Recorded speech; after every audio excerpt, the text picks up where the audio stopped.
যুব সাথীর লিস্ট তৈরি হয়ে গেল, ভাতা এসে গেল, কারা পাবে ভাতা? লক্ষ লক্ষ বেকার আছে, কিসের আধারে তাদেরকে সিলেক্ট করা হলো যাদেরকে ভাতা দেওয়া হবে? প্রশ্নটাই কেবল নির্বাচনের জন্য ক্যাডার ভাতা হিসেবে নাকি চালু করা হলো? বেকারদের জন্য অন্ধকার থেকে ঠেলে দেওয়া হচ্ছে। বেকার ভাতা তো সিপিএমও চালু করেছিল, কি হয়ে গেছে? কার লাভ হয়েছে? তারপর বন্ধ হয়ে যাবে একসময়। বসে খাওয়া অভ্যাস হয়ে গেল, তারপর কি করবে যুবকরা?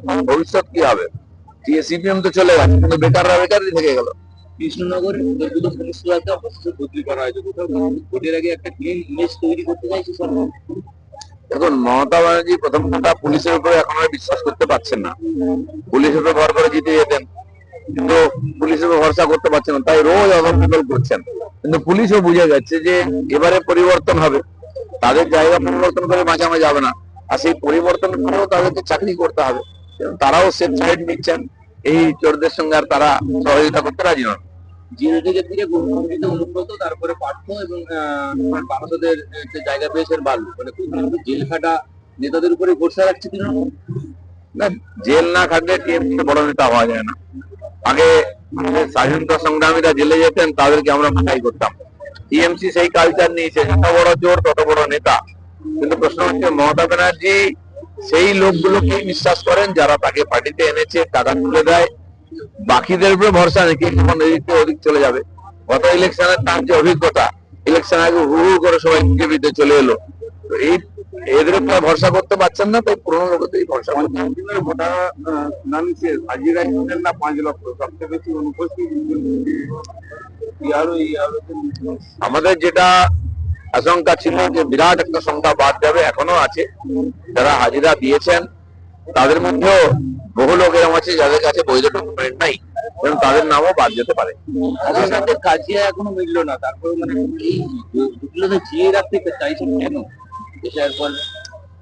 এসআইআর হয় যাতে না হয় তার জন্য চেষ্টা করেছেন, কিন্তু পারেননি।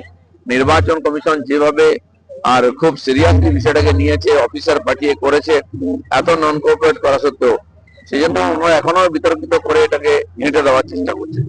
করে ব্যবসায়ীকে মারধরের ঘটনায় পুলিশের জালে 2 থেকে গ্রেপ্তার শঙ্কর। ব্যবসায়ীকে মারপিট করা তোলা নতুন কিছু না।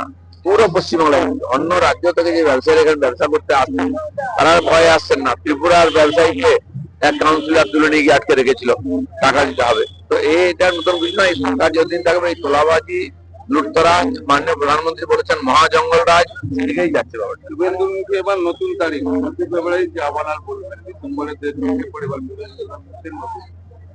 তারিখ আগে তো খসড়া লিস্ট প্রকাশিত হোক, তারপর দেখা যাবে।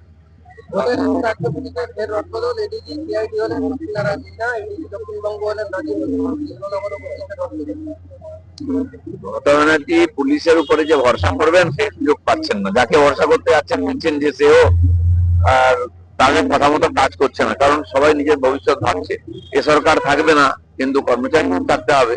সেই জন্য উনি সবসময় নতুন নতুন লোককে নিয়ে এক্সপেরিমেন্ট করছেন, কাকে দিয়ে কাজটা করানো যায়। ভোটের আগে মানে গ্রেপ্তার তৃণমূল নেতা রাজু নস্কর, অন্যদিকে এখনো সোনাপাপ্পু করতে, মানে কোথাও একটা ব্যালেন্স রাখার চেষ্টা করছে। দেখুন, এই সব গুন্ডা মাফিয়া যারা টিএমসিতে আছে, যারা ভোট জেতায়, এখন কমপ্লেন হয়ে যাচ্ছে, এক্সপোজ হয়ে যাচ্ছে, 2 দিন অ্যারেস্ট করবে, 3 দিন ছেড়ে দেবে, কারণ এরা ছাড়া টিএমসি ভোটে জিততে পারবে না। সেখানে এগুলো লোক দেখানো সব। মোদী কি আছেন জানা নেই, জানতে পারবেন না, খবরে এসে যাচ্ছে।